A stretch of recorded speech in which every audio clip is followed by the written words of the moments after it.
mugamba mutya abali ku channel yaffe eyitibwa Kyaiti YouTube channel yaffe kyembasaba mugende maaso nogyegattako. Waliwo munaffe yambuziza ku ddagala lye nataddeyo erya puleesa, wambuuzizza nti waliyo eddagala lye nsobola okubeera nga nywako ne sifuna puleesa. Kyobadde otegeeza nti waliwo eddagala ly'osobola okukozesa ne likuziyiza obutafuna puleesa. Kyobadde ogezaako okubuuza. Ekyamazima teriyo ddagala ly'osobola kunywa n'ogamba nti kanziyize obutafuna puleesa. Kiyinza okubeera ekizibu. Ebyo by'olina okutunuulira ng'obadde toyagala kufuna puleesa bye bino. Ekisookera ddala oteekeddwa okubeera nga weefaako ggwe kennyini.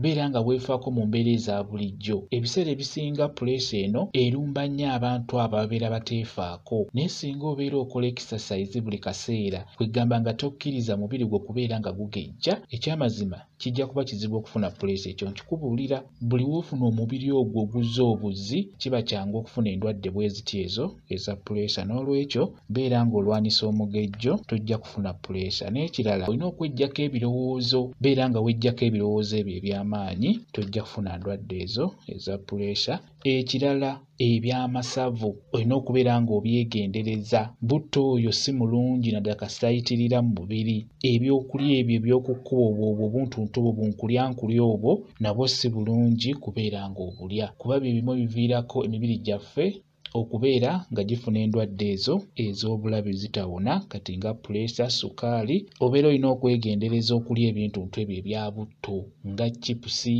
enkoko eyensuule mu butto, empuuta eyensuule mu butto. Ebintuntu ebyo eby'enjawulo ebyo basuula mu butto bye bimu bituviirako okufuna endwadde ezo ez'enjawulo ezo ezitawona nga sukaali, puleesa. Ebintu ebyo bikulu nnyo obeere ng'obyegendereza.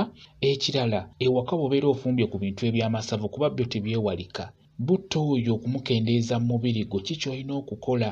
Buli w'ofumba ekyemisana oba ekyenkya, teekako obutula bwe bayita bukatunkuma. Katunkuma oyo mulungi nnyo, ayambako okukendeeza amasavu ago g'oba otaddeyo munda ku ddakiika eyo. Tugeze olidde ennyama ebadde nsava, singa oliirako katunkuma oyo aba ajja kuyamba bulungi nnyo okukendeeza amasavu ago g'oba otaddeyo akadde ako.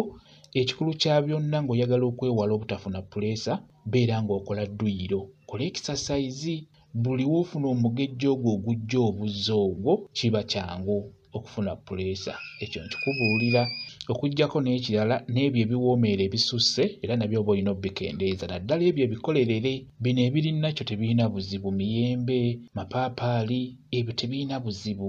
Naye bino ebikolerere, sukaali, sooda, ebyo ebiti ebyo eby'enjawulo, nakyo kikulu nnyo okubeera ng'obyesonyiwa oba obeere ng'obikendeeza, obeere ng'obirya kitono, kugeza ng'ezo keeki eziwoomerera ennyo. Kikulu nnyo nabyo obeere ng'obigenda kitono, kuba bye bimu ebyetera emibiri gyaffe okufuna endwadde ezo. Byebyo bye njagadde okubeera nga nkubuulirako.